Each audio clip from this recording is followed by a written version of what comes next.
नमस्कार दोस्तों, स्वागत है आप सभी का सरकारी अध्यापक के इस YouTube चैनल पर। और एक बार फिर से सभी को दिवाली की हार्दिक शुभकामनाएं। मैंने अपने कम्युनिटी टैब में एक रंगोली की फोटो डाली थी, उस फोटो पर क्लिक करके बताइए वो फोटो आपको कैसी लगी, है ना। और इसके अलावा आज हम एक महत्वपूर्ण टॉपिक को डिस्कस करने वाले हैं। सीटेट एग्जाम में सबसे ज्यादा पूछा जाता है सामाजिकरण वाला चैप्टर, है ना। तो सामाजिकरण के सिद्धांत इससे पहले वाली वीडियो में मैं डिस्कस कर चुका हूं। आज की इस वीडियो में सामाजिकरण की अवस्थाओं को डिस्कस करेंगे। सामाजिकरण वाला चैप्टर बहुत इंपॉर्टेंट है और जो अवस्थाएं मैं आज आपको बताऊंगा, इन सारी अवस्थाओं की विशेषताएं आपको अपने दिमाग में बिठा लेनी है ना, अच्छे से समझना है और अच्छे से याद करना है। तो चलिए शुरुआत करते हैं। अभी आपका एक नंबर इससे पक्का हो जाएगा। सबसे पहले सामाजिकरण की अवस्था है शैशवावस्था। जैसे हमारी बाल विकास की अवस्थाएं होती हैं, वैसे ही हम सामाजिकरण की अवस्थाओं को पढ़ते हैं। इसकी विशेषताएं आपको केवल याद रखनी है, जिसमें सबसे पहली अवस्था है शैशवावस्था।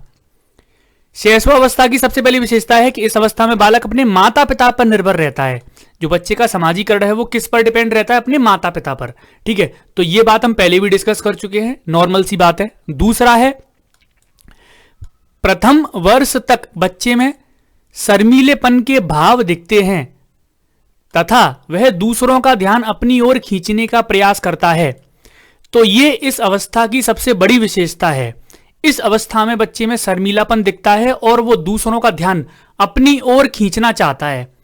तो आपसे प्रश्न पूछ लिया जाएगा, सामाजिकरण की कौन सी ऐसी अवस्था है जिसमें बच्चा दूसरों का ध्यान अपनी ओर आकर्षित करने का प्रयास करता है? तो आपको जवाब देना पड़ेगा शैशवावस्था। ठीक है, तो ये एक इंपॉर्टेंट पॉइंट है। अनुकरण की प्रवृत्ति के आधार पर भाषा तथा व्यवहार का विकास होता है। अब पूछ लेगा कि सामाजिकरण की कौन सी अवस्था है जिसमें भाषा एवं व्यवहार का विकास अनुकरण की प्रवृत्ति पर होता है, यानी कि बच्चा दूसरे को अनुकरण करके सीखता है। तो आप बोलेंगे शैशवावस्था। तो ये दो इसकी बहुत बड़ी विशेषताएं हैं कि भाषा और व्यवहार का विकास कैसे होता है? अनुकरण की प्रवृत्ति पर, और शर्मीलेपन का भाव देखने को मिलता है और दूसरों का ध्यान अपनी ओर आकर्षित करने का वो प्रयास करता है। ये शैशवावस्था की विशेषताएं हैं सामाजिकरण के अंतर्गत। ठीक है, अब चलते हैं दूसरी अवस्था की ओर। जो दूसरी अवस्था है उसका नाम है बाल्यावस्था, और इस बाल्यावस्था को दो भागों में बांटा गया है। एक प्रारंभिक बाल्यावस्था और दूसरा उत्तर बाल्यावस्था।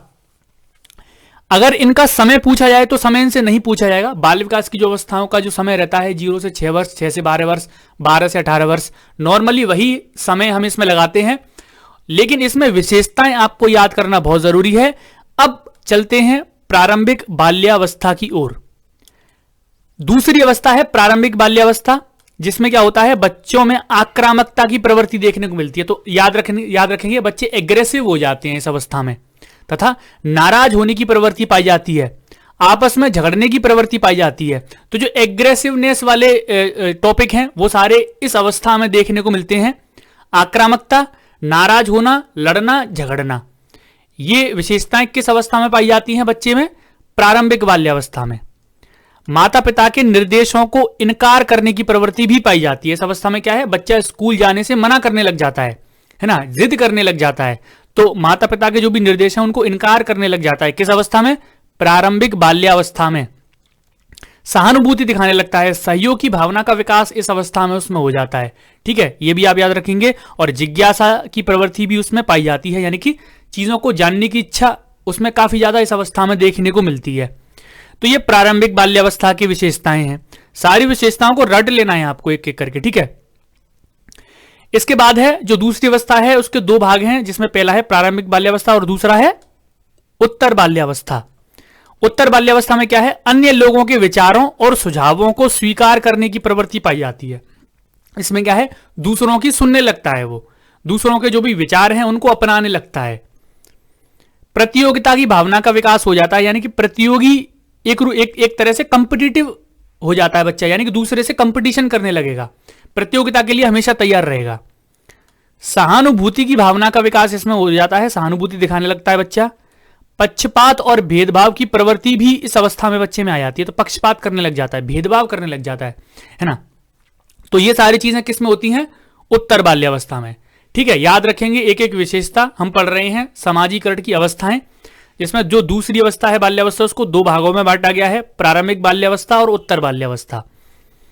आगे है दायित्व की भावना का विकास हो जाता है और जवाबदेही की भावना, यानी कि जवाब देने लग जाता है। ठीक है, उसकी जवाबदेही हो जाती है, तो जवाबदेही की भावना का विकास हो जाता है इस अवस्था में। तो याद रखेंगे सामाजिकरण की ये दूसरी अवस्था है जिसको दो भागों में बांटा गया है, एक प्रारंभिक बाल्यावस्था, दूसरा उत्तर बाल्यावस्था। अब चलते हैं तीसरी अवस्था के बारे में। तीसरी जो अवस्था है वो है किशोरावस्था। जो किशोरावस्था है, आपको अवस्थाएं नाम याद करने की जरूरत नहीं है, क्योंकि जो बाल विकास की अवस्थाएं हैं उससे आपको याद हो जाएगा, केवल आपको इनकी विशेषताएं याद रखनी है। सामाजिकरण की जटिल अवस्था, डायरेक्ट अगर प्रश्न पूछा भी जाएगा सामाजिकरण की जटिल अवस्था किसको कहते हैं, तो किशोरावस्था को। मित्रों और समूह के साथ समायोजन, एडजस्टमेंट करने लग जाता है बच्चा इस अवस्था में, किशोरावस्था में।